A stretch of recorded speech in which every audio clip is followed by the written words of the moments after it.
What if I told you you only have one shot at life and you're stuck wasting it on results that don't matter?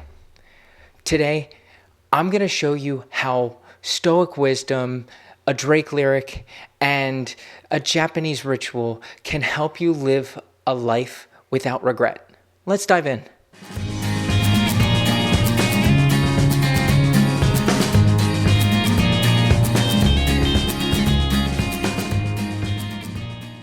Good day to you all, and welcome to Bad Day Excellence, the podcast where we turn those tough days into opportunities for growth. I'm Brian Walsh, an optimist with over a decade of experience in marketing, leadership, and personal transformation. In that time, I have lost 100 pounds, wrote a book, run a marathon, and worked with some of the most inspiring people I've ever met.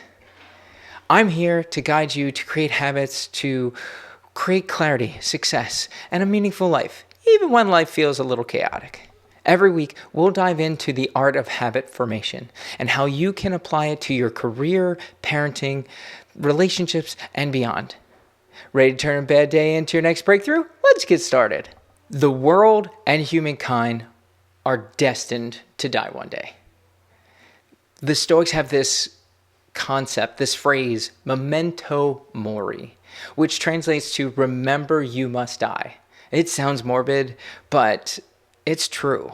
In 2011, Drake dropped this one song called The Motto and modernized this phrase to you only live once. That's the motto. And then he goes on to shout, YOLO! Now, we only get one shot at this big, beautiful, messy, crazy life. And it's a short blip in the history of the world. So today, I'm going to share with you 3 tips to live life so that when you have your last breath, you look back with 0 regrets. My first tip is that we need to understand that the only thing that we can control is ourselves. This is known as the Dichotomy of Control. When you can stay focused on yourself and not try to manage others' actions, thoughts, feelings, you begin to navigate this chaotic world without feeling external pressure. You begin to live life on your terms.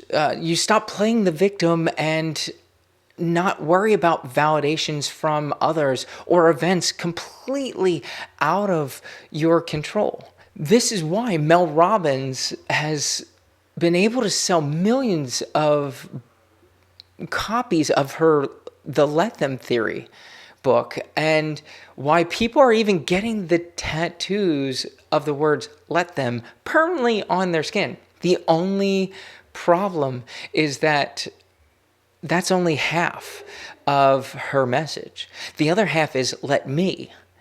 That's the half I'm talking about. That's the let me worry about what I can do because that's what I control. YOLO tip number 2. Stop chasing the end results and start enjoying the path and steps that you're taking towards it. In Aerosmith's song Amazing, they say, life's a journey, not a destination. In this world of instant gratification and instant everything, we crave results at breakneck speeds. And as soon as we encounter some friction or some form of stumbling, we quit after that first attempt. We just bail. It's ridiculous. This is why this is why they call the second Friday of January Quitter's Day, because everyone's created these lofty goals of, let's say, losing 300 pounds in 2 weeks, and all of a sudden, nope, didn't see the result, I'm out.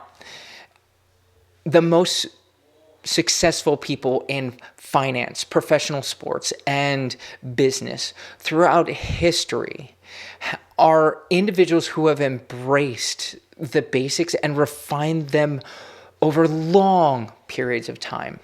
They've failed continuously. They've taken risks, and every time it didn't work out, they learned from those experiences. These reps show no results in the beginning, but they enjoyed honing their skills. They crafted all of this with consistency, and over time, the effort compounds into exponential growth. When we see someone blast in on the scenes, what we don't know is all of the work it took to get there. We just see that surface level, just like an iceberg.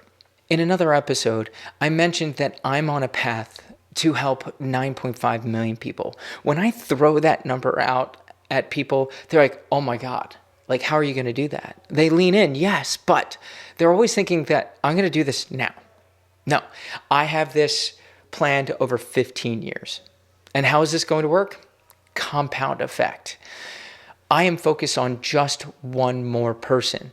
And my hope is that if I can pour all of my time, energy, and effort towards what they want to do, that they will go on and do the same to others. And that will cascade and exponentially grow towards my goal of helping that insane amount of people. In fact, I now have a free 5-day leadership program that has now implemented 3 simple systems that you can repeat over and over again.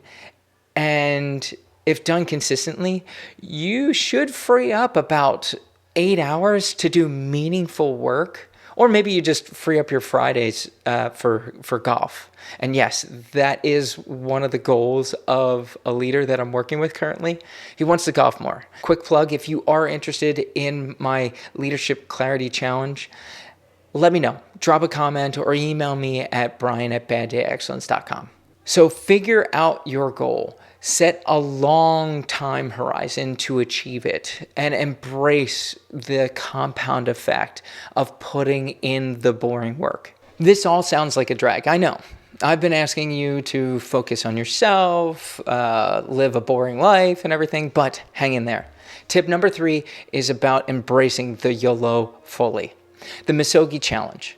This is a personal annual challenge that was inspired by an ancient Japanese purification ritual where an individual will tackle a single difficult goal with a high rate of failure. We're talking about 50% failure, right? So flip a coin. You may do it, you may not.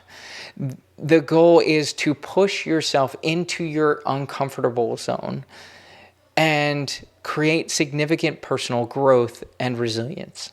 Our lives is a series of stories, all strung together.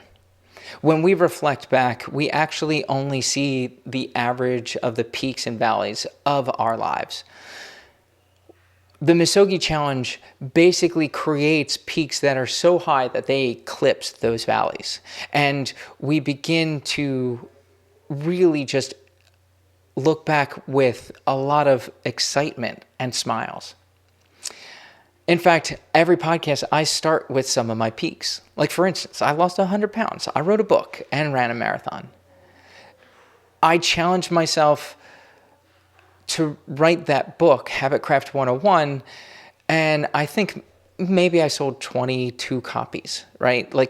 But that's not why I did it. I wanted to challenge my focus and find out if I could hang in to a large overarching project and stay focused and consolidate all of my chaotic thoughts into one medium that could go on to possibly help someone. I challenged myself last year to ride my bike 75 miles while raising funds and awareness for MS. A few years ago, I was running at 4:30 in the morning, doing 10 miles, 12 miles, all down in the muggy, humid weather of Disney World, all before I was about to walk miles throughout the parks in order to train for my one and only marathon. So what would push you out of your comfort zone and stretch you beyond what you actually think of yourself capable today? write it down and go for it. Because a year from now, my hope is that you see this, remember this moment where I'm telling you about the Misogi challenge and you just can't help but smile. That's this week's challenge. I want you to come up with your Misogi challenge and then figure out that very first tiny step that you can perform in the next 24 hours. If you've enjoyed this episode, leave a comment, share, like, whatever. I really appreciate it. And if you're feeling feisty, recommend it to a friend. Leave a 5-star rating on Apple Podcasts, Spotify, iHeartRadio, or anywhere you watch or listen to your podcasts. Ratings, comments, and shares are not just forms of showing love to me, but to others, because together we can spread our good vibes to others on their bad days. I'm Brian Walsh, your guide to habit crafting and biggest champion. Thank you for tuning in to Bad Day Excellence. See you next time.